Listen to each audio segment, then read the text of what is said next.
Welcome sa The Good Dog. Kasama ko dito si Gunter, isang 8 years old na Dachshund. Ano yung kasabi ko, ma'am? Mag-wild siya. Oo. Hindi siya sanay na lagyan ng mali. It's okay, it's okay. It's okay.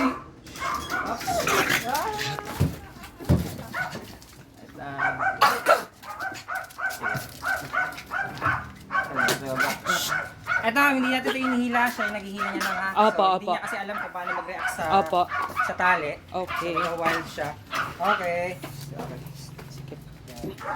Okay, okay. It's okay, ganito. Ang gagawin niya dyan, ma'am, is either pag nat-trigger kasi yung dog, ma'am, ang ginagawa nila is tataka sila, lalaban sila, or ano sila, parang mag-stop, parang mag-frozen sila. Sa kanya, gusto niya tumakas. Opo. So, dapat ang option na mangyari niya to, ma'am, is mag-relax siya. Okay. O, yun yung pinaka-option niya. Okay. Sa ngayon, nakita mo, bigla siya tumigil kasi wala nang pressure sa liig niya. Oo. So, na-realize niya na yung pressure galing sa kanya. So, wala na. So, ngayon, ayan, tutuloy naman siya. Tapos hanggang, dito lang ako, hanggang sa kusa siya titigil kasi ma-realize niya yung pressure. Hindi sa akin galing. Hindi ko hinihila. Opo. Siya lang yung hinihila. Okay. It's okay, Gunter. Nice one. Good boy. Dito, sinubukan namin lagyan ng muzzle agad-agad si Gunter para ma-vaccine sana, pero failed kami gawa ng sobrang aggressive siya, sobrang nag-wild siya, no.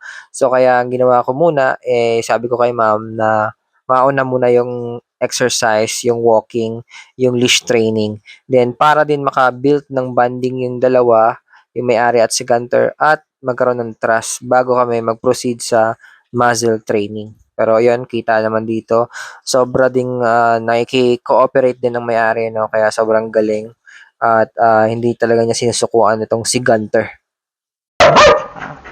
Yan, dahil siya talaga ma'am. Talaga. Yan, isip siya. Sige, tumapang sila. Sige. Iwas tayo, iwas. So, eto na si Gunter ngayon. Mas kalmado at mas nagpa-follow na siya sa leash compare sa first video. So, ang issue neto ni Gunter ay aggressive siya, overprotective sa may-ari or eto kay ma'am. At hindi na din siya malapitan pati ng family member. Inaaway niya. Ganun siya ka overprotective kay ma'am.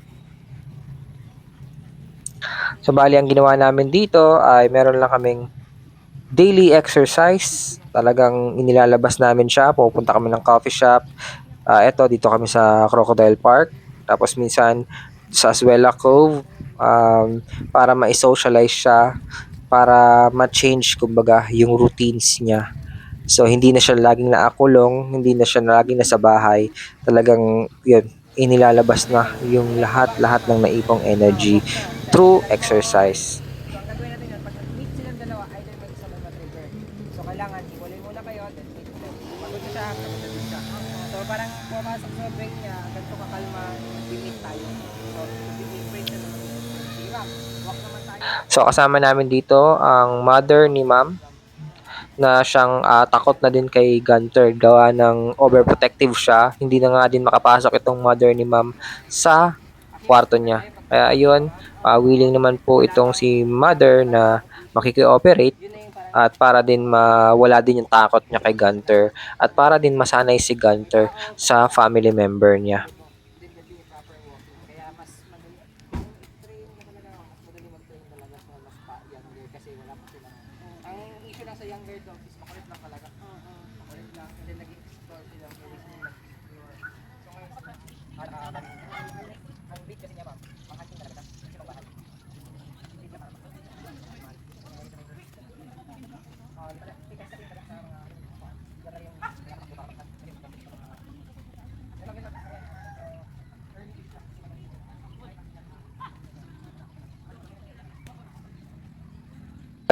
So ngayon, nasa muzzle training naman kami. Ngayon, sinasanay naman namin siya step by step na magsuot ng muzzle para nga madala na siya sa vet kasi nga ilang taon na din talaga siyang hindi nadadala ng vet, walang vaccine gawa ng sobrang aggressive niya. So sahig ulit ma'am, sahig, then sa tip lang ng muzzle.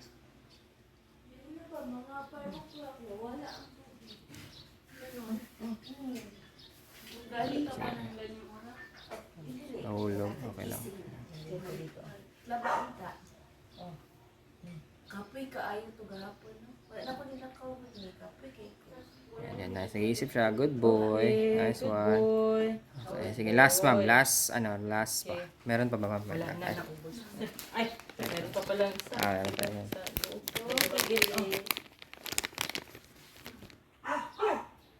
Here. Ito ma'am, treats ah. Thank you. Para sa way, ano niya, parang pinaka, ano niya, daan. So, pwede, for example, ganyan ma'am, no?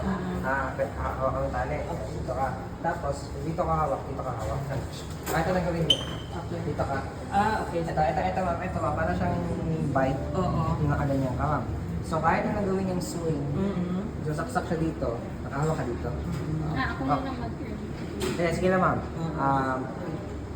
Either way naman eh. Pero ito ma'am, huwag ka matakot dito kasi may muzzle naman.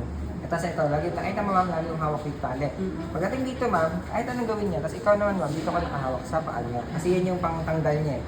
So kahit mag-kick siya ma'am kung anong gawin niya, nakahawak ka lang dyan. And then ikaw dito. Pag nag-swing siya ng ganun ma'am, yun yung bite niya. Kaya na ma'am. Kaya lang yun ma'am. Hindi naman niya anahin yan. Anyway, kung mali man siya ng swing, may muzzle siya, kaya kaya yung muzzle. Then, pero ito ma'am, ito ang pinaka-con natin kasi ito yung pinaka niya.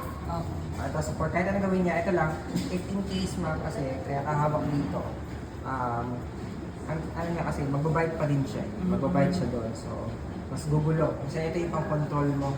So, pang-control mo ma'am. Okay, so, hold ka ma'am. Kahit ano mangyari, tapos para mo siyang pinipierce na gano'n, if wala siyang ginagawa. Pag wala siyang ginagawa, release lang. Pag may ginawa siya, i-delete mo lang gano'n. Ito yung leeg niya, ito yung part ng leeg niya, ma'am. Gagawin mo, ito. Nakita mo yan. Gagawin mo yung, parang hindi, gagawin mo, ma'am. Yan. So, para mo siyang inaanap. So, relax mo po. Yan. So, kapag nag-start na siya ng inject, so, swing yung ulo niya. So, ito yung, para mo siya binabite sa leeg. Pero pag may lang siyang ginagawa, release mo ng konti, gagaanan mo lang. Gagaanan mo lang.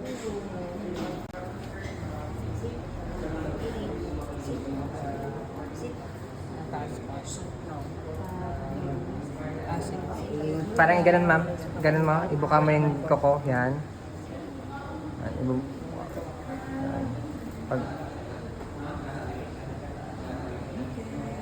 Okay, release mo ma'am yung sa koko. Yan. Release ma'am. Release. Yan. So, para wala siyang ma-feel na pressure sa leeg. 5 days po gihapon mo na yun. Okay siya, ma'am. Wala na. Yehey! Good boy!